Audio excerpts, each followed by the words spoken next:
Algumas das mudanças propostas nas políticas de inclusão social foram a organização do ensino por ciclos e a progressão continuada. São medidas que, entre outras coisas, pretendem não só garantir a permanência dos alunos nas escolas, reduzindo os índices de repetência e evasão, mas também favorecer a aprendizagem desses alunos. Mas isso não é consenso. Há até quem chame a progressão continuada de aprovação automática. Então, por que há tanta polêmica em torno dessa questão? Já conhece gente que vira e fala assim, sabe com quem que você está falando? Se ficar, o bicho come, se correr, o bicho pega. Se juntar, o bicho foge. A finalidade do churrasco é se encontrar, e o churrasco tem que ser demorado. O que ele serve para demorar?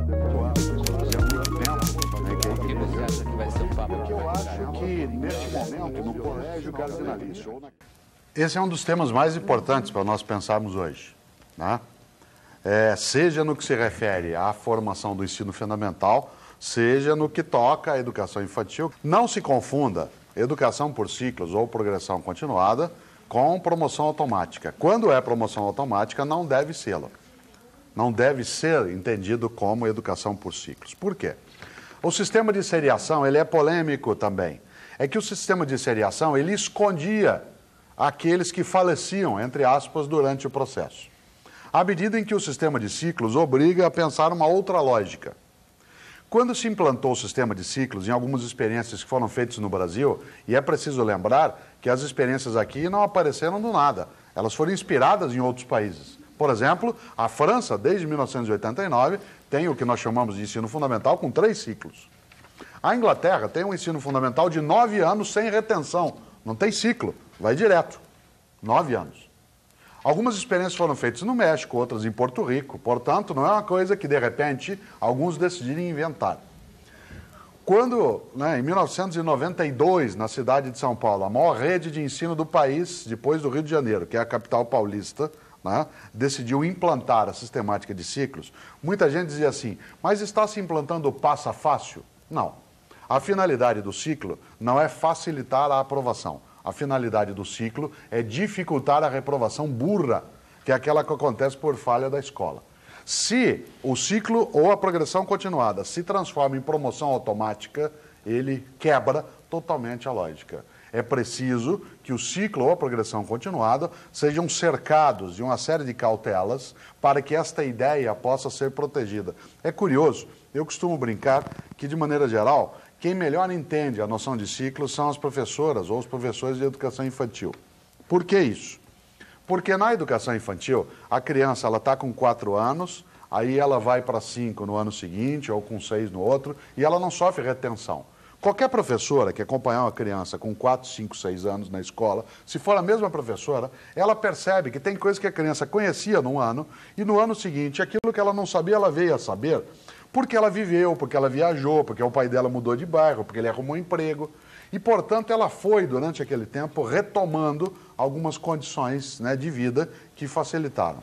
Na seriação de 8 anos, você tem, a cada ano, como se for um obstáculo a ser superado.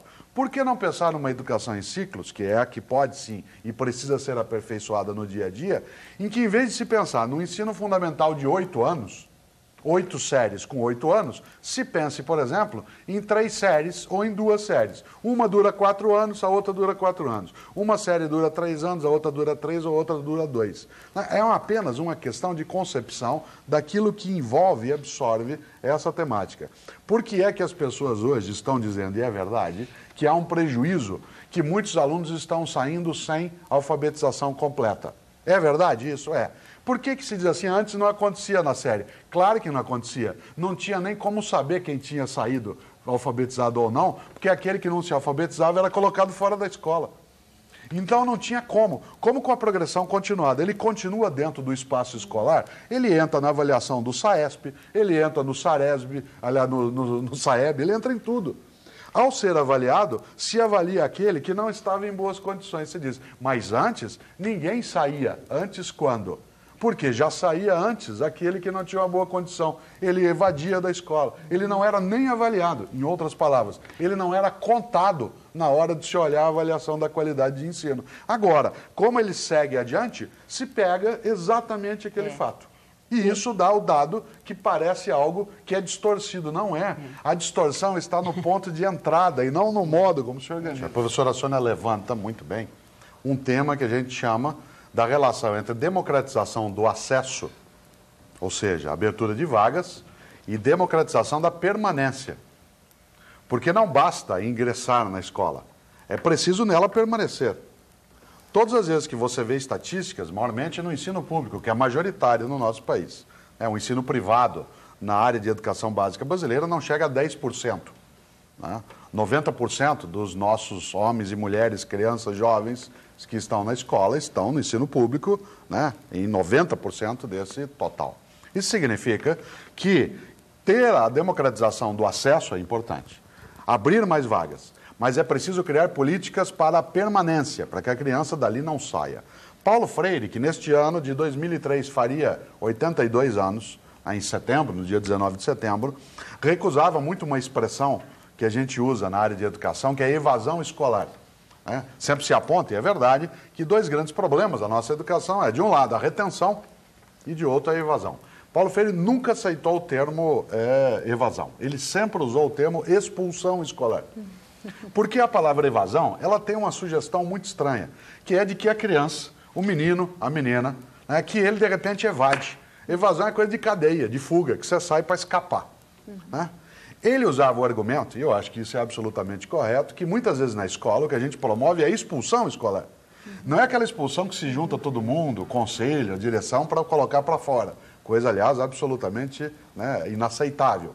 Mas é sim a expulsão com os métodos inadequados, com a não existência de equidade, com um tratamento absolutamente idêntico com situações que são múltiplas. Portanto, pensar a inclusão é não só oferecer vagas, mas colocar ali dentro também as condições de se ter a permanência. E isso exige novas metodologias, exige formação de professores nessa direção.